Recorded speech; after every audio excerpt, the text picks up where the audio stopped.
Best varicose veins చికిత్సనే పొందండి. నొప్పి లేని చికిత్స కోసం సంప్రదించండి ఎబిస్ హాస్పిటల్. నమస్తే అండి ప్రదీప్ జోషి గారు. నమస్తే అండి, శ్రీమాత్రే నమః. సుమన్ టీవీ డిస్కషన్ లోనే నేను చెప్పాను, అప్పుడు గోల్డ్ ప్రైస్ల గురించి మీరు ఇంటర్వ్యూ చేసినప్పుడు కూడా చెప్పాను. మీరు ఉగాది ముందు ఒక లక్కీ ఛాన్స్ వస్తుంది, గోల్డ్ సిల్వర్ ప్రైజులు పడిపోతాయి. ఆ లక్కీ ఛాన్స్ అందరూ వాడుకోండి. మళ్ళీ ఉగాది దాటిన తర్వాత ఇంకా గోల్డ్ సిల్వర్ కొనేదానికి ఛాన్స్ ఉండదు, భయంకరంగా రేట్లు పెరుగుతాయని చెప్పాను. ఇప్పుడు చెప్పింది చెప్పినట్టుగా 100% జరిగింది, ఇందులో డౌట్ లేదు. కావాలంటే మళ్ళీ మీరు ఆ రిపీట్ వీడియో చూడండి. ఉగాది ముందు ఒకరోజు ఛాన్స్ వస్తుంది అని చెప్పాను, ఛాన్స్ వచ్చింది. బంగారం నేను 1,20,000 ఎక్స్పెక్ట్ చేశాను, కానీ 1,37,000 వరకు దిగింది. కథం, ఇకపై బంగారం తగ్గదు. ఇంకేమన్నా 1,47,000 వస్తుంది, కానీ అంతకుమించి అయితే తగ్గదు. 1,45,000 అయితే తగ్గదు ఇంకా. సో బంగారం ర్యాలీ కంటిన్యూ అవుతుంది, సిల్వర్ ర్యాలీ కంటిన్యూ అవుతుంది. సో ఈ వీడియో చూస్తున్నటువంటి వాళ్ళు ఎవరైనా మన తెలుగు వాళ్ళు ఎవరైనా ఇన్వెస్ట్మెంట్ చేస్తుంటే సిల్వర్ 3,50,000 4 లక్షల దగ్గర ఇన్వెస్ట్మెంట్ చేస్తున్న వాళ్ళు హాయిగా మంచినీళ్ళు తాగండి, ప్రశాంతంగా ఉండండి, దేవుడికి దండం పెట్టుకోండి. మళ్ళీ సిల్వర్ రేట్ పెరుగుతుంది. ఈ వారం లోపలనే, ఈ శుక్రవారం లోపలనే మంచి రేట్కి వచ్చేస్తుంది. 4 లక్షలకి అమ్మేసుకోండి తొందరగా, అంటే ప్రాఫిట్ బుకింగ్ చేసేసుకొని రెడీ ఉండండి. మళ్ళీ ప్రైస్ పడిపోతుంది కూడా. ఉగాది తర్వాత మళ్ళీ ప్రైజులు పడిపోతాయి. ఒక 1 మంత్ లోపల మళ్ళీ ప్రైజులు పడతాయి. పడ్డప్పుడు రెడీ పెట్టుకోండి. ఇంకా ఎవరైనా మొబ్బా మీకు కొనుక్కోలేదు, మాకు ఛాన్స్ లేదు అనుకునే వాళ్ళు ఒక 25 డేస్ వెయిట్ చేయండి. ఉగాది అయిపోయిన తర్వాత మళ్ళీ పౌర్ణమి వరకు వెయిట్ చేయండి. పౌర్ణమి తర్వాత మళ్ళీ ప్రైసులు సడన్ గా ఒకరోజు డ్రాప్ డౌన్ అవుతాయి అందరికి. సో ప్రభుత్వాలు ఇప్పుడే జాగ్రత్తగా ఉంటే మంచిది. ఎందుకోసం అంటే లాస్ట్ టైం డిస్కషన్ లో కూడా ఈ సిల్వర్ రేట్ పడిపోవడం, బంగారం పడిపోవడం అప్పుడు జరిగినప్పుడు నేనేం చెప్పాను, సెబీ దీని మీద చర్య తీసుకోవాలని చెప్పాను. ఆ వీడియో అందరికి వెళ్ళింది. సెబీ డైరెక్టర్స్ కూడా కొంతమంది ఆ వీడియో చూశారు. నేను కూడా పర్సనల్ గా మాట్లాడడం వల్ల ఏం జరిగింది, ఇప్పుడు సెబీలో బంగారము వెండి మీద సరికొత్తగా నోటిఫికేషన్ వచ్చింది. ఇప్పుడు చేంజెస్ వచ్చాయి. ఏమని, ఇప్పటి వరకు లండన్ రేట్లు, లండన్ కి సంబంధించిన ధరలు మనం ఫాలో అవుతున్నాం. ఏది మెటల్ ఎక్స్చేంజ్ కి సంబంధించి లండన్ మార్కెట్ ఫాలో అవుతున్నాం. ఇకపై ఏప్రిల్ 1వ తారీఖు నుంచి మెటల్ ఎక్స్చేంజ్ లండన్ రేట్లు ఫాలో అవడం కాదు, మన భారతదేశానికి సంబంధించిన రేట్లే మనం ఫాలో అవ్వాలి అనేది సెబీ ఇప్పుడు కొత్తగా రూల్ తీసుకొని వచ్చింది. సో ఇది భారతదేశస్తులకి బంగారంలో సిల్వర్లో ఇన్వెస్ట్ చేసే వాళ్ళకి ఇది ఒక గుడ్ న్యూస్. అండ్ ఇన్వెస్టర్స్ అందరు కూడా చెప్పేది ఒకటే, బంగారము ధర 2 లక్షల వరకు పక్కా రీచ్ అవుతుంది. మీకు శ్రావణ మాసం, శ్రావణ మంగళగౌరి వ్రతము, శ్రావణ శుక్రవారం వ్రతం చేసుకునే టైంకి మీ ఒంటి మీద బంగారం విలువ డబుల్ అయిపోయి ఉంటుంది. అమ్మాయిలు మీరందరూ కొనుక్కున్న బంగారం, మీరందరూ ఇన్వెస్ట్ చేసిన బంగారము, మీ ఆయనలందరికీ కూడా మీరు గర్వంగా చెప్పండి, మేము చేసింది సూపర్ ఉంది, మీరు చేసిన ఇన్వెస్ట్మెంట్లన్నీ, మీరు కార్లు ఉన్నారు, అన్ని ఉన్నారు, అవన్నీ రేట్లు తగ్గిపోయాయి, మేము ఉన్న బంగారం రేటు పెరిగిపోయిందని చెప్పి అందరూ గర్వంగా గొప్పగా చెప్పుకోండి. భారతీయ మహిళలు ప్రపంచానికి ఇన్వెస్ట్మెంట్ ఎలా చేయాలని నేర్పిస్తున్నారు. So Indian womens are hats off to you. మీరు పెట్టిన పెట్టుబడులు గోల్డ్ 2 లక్షల వరకు రీచ్ అవుతుంది. శ్రావణ శుక్రవారం వరకు బంగారం ధర 1,80,000 నుంచి 2 లక్షల మధ్యలో ఊగిసలాడుతూ ఉంటుంది.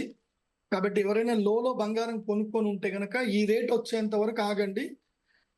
అండ్ ఇంకోటి, ఇప్పుడు బంగారం కొనకండి అని చెప్తారు, వెయిట్ చేయండి. ఈ రాబోయే 15 రోజులు ఎవరు బంగారం కొనకండి.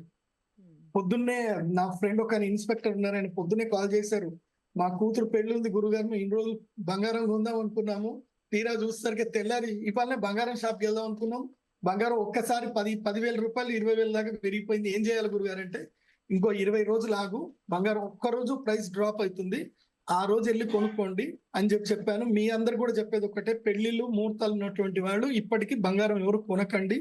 ఇంకొక 15 రోజులు వెయిట్ చేయండి. 15 రోజులు మాత్రం సిల్వర్ గోల్డ్ ర్యాలీ ఉంటుంది. మళ్ళీ ఒక్కరోజు ప్రైస్ డ్రాప్ అవుతుంది, అది కూడా బంగారం తులము 1,47,000 45,000, అంతకన్నా అయితే తగ్గదు. తగ్గితే సంతోషం, కానీ తగ్గదని మాత్రం తెలుస్తుంది. ఇంకా సిల్వర్ కూడా 2,70,000కి అయితే తగ్గదు. ఇంకా సిల్వర్ 2,60,000కి కేజీ కన్సాలిడేషన్ తీసుకుంది, ఇంకా అంతకన్నా అయితే తగ్గదు. ఇంకా ఆల్రెడీ MCX లో, అంటే మల్టిపుల్ కమోడిటీ ఎక్స్చేంజ్ లో, అలాగే CME చికాగో కమోడిటీ ఎక్స్చేంజ్ లో సిల్వర్ నిల్వలు లేవు. అవి 89 ఔన్స్లకే ఉన్నాయి, అంతకన్నా 89 మిలియన్స్ మాత్రమే ఉన్నాయి. సో ఇప్పుడు అందరూ ఫిజికల్ సిల్వర్ అడుగుతున్నారు కాబట్టి సిల్వర్ కి డిమాండ్ ఉంటుంది. ఈ ప్రైస్ 3 లక్షలకు పైనే ప్రైస్ కంపల్సరీ ట్రేడ్ అవుతుంది. ఈ సంవత్సరం ఎండింగ్ మీరు ఉగాది తర్వాత వరకు చూసుకునేసరికి సిల్వర్ ధర 4 లక్షల వరకు ఉంటుంది. ప్రశాంతంగా ఉండండి, ఎవరు కంగారు పడకండి, భారతదేశానికి మంచి రోజులు వస్తున్నాయి. ఇప్పుడు యుద్ధ ప్రభావంతో రేట్లు అంటే చమురు ధరలు కావచ్చు, లేకపోతే పెట్రోల్, డీజిల్, నిత్యావసర వస్తువుల ధరలు అన్ని పెరిగిపోతాయని చెప్తున్నారు కదా, నిజంగా అలా ఉంటుందా? అది ప్రాక్టికల్ గా మనకి తెలుస్తూనే ఉంది కదా. ఎందుకోసమంటే ఇరాన్ అది ఏదైతే క్రూజ్ కెనాల్ ఏదైతే ఒకటి ఉంటుందో అది చాలా చిన్న 25 కిలోమీటర్లు వెడల్పున్న కెనాల్. అక్కడ ఎవరు ధైర్యం చేసి వెళ్ళాడు ఈ టైంలో. ఎందుకోసమంటే ఒక్క బాంబు పడింది అని అంటే మొత్తం ఆయిల్ ట్యాంక్ మొత్తం లేచిపోతాయి, వాళ్ళకి కొన్ని కోట్లలో నష్టం వస్తుంది. అండ్ ఇన్సూరెన్స్ కంపెనీస్ కూడా ఇప్పుడు చెప్తున్నాయి, మీరు ఎవరు వెళ్ళకూడదు, మేము ఇన్సూరెన్స్ క్లైమ్ ఇవ్వము, మీ యుద్ధం టైంలో మీరు వెళ్తే మేము ఇన్సూరెన్స్ క్లైమ్ ఇవ్వమని వాళ్ళు డిక్లరేషన్ ఇచ్చేసారు. బట్టి రావు. దాంతో ఏం జరుగుతుంది, మీరు కరెక్ట్ గా ప్లాన్ చూసుకోండి. ఇది బటర్ఫ్లై థియరీ అంటారు. ఇప్పుడు ఏం జరుగుతుంది, క్రూడ్ ఆయిల్ రేట్స్ అన్ని పెరిగిపోతాయి.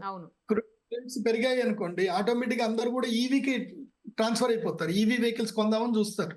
సో ఈవీ వెహికల్ కొంటున్నారు అంటే ఈవీ దేనితో నడుస్తుంది అంటే సిల్వర్ తోటి నడుస్తుంది.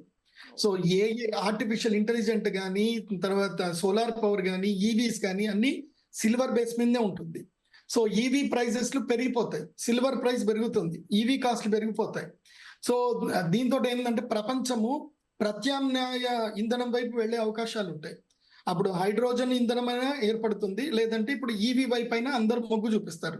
సో ఈవీ వైపు జనాలందరూ టర్న్ అయిపోయారు అంటే ఆటోమేటిక్ ఏం జరుగుతుంది, వెండి ప్రైస్ కూడా పెరుగుతుంది. ఇప్పుడు ఎలక్ట్రానిక్ వెహికల్స్ అందరు పట్టుకొని తిరుగుతారు. ఇప్పుడు ఈవీ వాళ్ళందరూ కూడా ఏంటంటే మీసాలు తిప్పుతారు, ఇంకా చూడండి మీరు పెట్రోల్ డీజిల్ కొనుక్కున్నారు, ఇప్పుడు మేము తిరుగుతున్నాం, కిలోమీటర్ 2 రూపాయల కిలోమీటర్లు తిరుగుతున్నాం, మీరు ఇప్పుడు కిలోమీటర్ కి మీరు 5 రూపాయల నుంచి 8 రూపాయలు పెట్టాల్సి వస్తుంది, మేము 2 రూపాయలు తిరుగుతున్నామని వాళ్ళు మంచిగా మీసాలు తిప్పుతారు. అందరు కూడా ఈవీ కొనుక్కున్న వాళ్ళందరూ, వాళ్ళకి ఇప్పుడు మంచి రోజులు ఇప్పుడు. అది రైట్ సార్, మీరు అన్నట్లు ఇండియా ఎప్పటికీ కూడా బ్రైటన్ గానే ఉండాలని చెప్పేసి మనస్ఫూర్తిగా కోరుకుంటున్నాం. మీలాంటి దానిలో నేను కూడా ఒకదాన్ని. Thank you sir, thank you so much. యుద్ధం అయితే ఆగాలని ఆకాంక్షిద్దాం, ఎందుకంటే దాని ప్రభావం అన్ని దేశాల మీద, ఈవెన్ మన దేశం మీద కూడా పడుతుంది కాబట్టి ఏదో ఒక రకంగా. సో యుద్ధం ప్రశాంతంగా ముగవాలని చెప్పి తొందరగా ముగించేసి ఏ ప్రాబ్లం లేకుండా అందరూ హ్యాపీగా ఉండాలని కోరుకుందాం సార్. మన ఆకాంక్ష ఎప్పుడు నెరవేరదండి, ప్రకృతి ఏం చేయాలో అది చేస్తుంది, ప్రకృతి పని ప్రకృతి నడిపిస్తా ఉంటుంది. ఓకే, కాకపోతే ఆ దాంట్లో విపత్తులో కొన్ని ప్రాణాలు పోతున్నాయి. నిన్న కూడా చాలా బాధ అనిపిస్తుంది కదా, చిన్నపిల్లలందరూ చనిపోయారనేసరికి చాలా బాధ అనిపించింది. కానీ వీళ్ళు చెప్పేది ఏంటంటే, అంటే ఇజ్రాయెల్ లో నాకు క్లయింట్స్ కూడా ఉన్నారు, సో హమాస్ లో కూడా నాకు క్లయింట్స్ ఉన్నారు నాకు. సో చెప్పేది ఏంటంటే వీళ్ళు ఏం చేస్తారంటే దుర్మార్గులు, వాళ్ళు అటాక్ చేయడానికి చిన్నపిల్లల్ని అడ్డం పెట్టుకొని, వాళ్ళు చిన్నపిల్లల్ని ఆడవాళ్ళని అడ్డం పెట్టుకొని వాళ్ళు ఉంటారు. వాళ్ళ మీద మనం కన్సర్న్ చేస్తే, కన్సోల్ కనుక చూపిస్తే, అయ్యో వాళ్ళు పోతారు అని కన్సర్న్ చూపిస్తే వీళ్ళు వాళ్ళని అడ్డంగా పెట్టుకొని బతుకుతారు. ఇప్పుడు మునుపటి కాలంలో మనము యుద్ధాలు కనుక చూస్తే, మనకి పూర్వకాలం యుద్ధం ఎట్లా అయ్యేది, ఆవులని ముందు పెట్టుకొని యుద్ధానికి వచ్చేవాళ్ళు మన హిందువులు యుద్ధం చేయడానికి. సో ఆవులను మనం చంపలేము కాబట్టి అక్కడ వరకు అందరు సరెండర్ అయిపోయేటోళ్ళు, రాత్రి యుద్ధాలు చేసేవాళ్ళు కావాలని. మన ధర్మంలో ఏంటంటే రాత్రి యుద్ధాలు లేవు, ఆవులను చంపకూడదు, స్త్రీలను చంపకూడదు. ఇప్పుడు ఆ బాహుబలి మూవీలో మీరు తీసుకున్నది విజయేంద్ర ప్రసాద్ గారు ఎక్కడి నుంచో కాదు, మన చరిత్ర నుంచే తీసుకున్నారు. ఆడవాళ్ళు మామూలు ప్రజల్ని ముందు పెట్టేసి వెనక్కించి యుద్ధం చేసే ప్రయత్నం చేస్తారు, అది దుర్మార్గపు యుద్ధము. అట్లాంటి వాళ్ళకి ఎప్పటికైనా ఒక రోజు అంతం తప్పదు, అది మొదలైంది అనుకుందాం, అది జరుగుతుంది. ప్రపంచం ఎప్పుడైనా సరే ప్రకృతి తన పని తాను చేసుకుంటూ వెళుతుంది. Nature is doing is duty. మనం ప్రే చేయాల్సింది ఏంటంటే చిన్న పిల్లలకి ఏం కాకూడదు, అమాయకులకి ఏం కాకూడదు అని మనం ప్రే చేద్దాం. Thank you sir, thank you so much.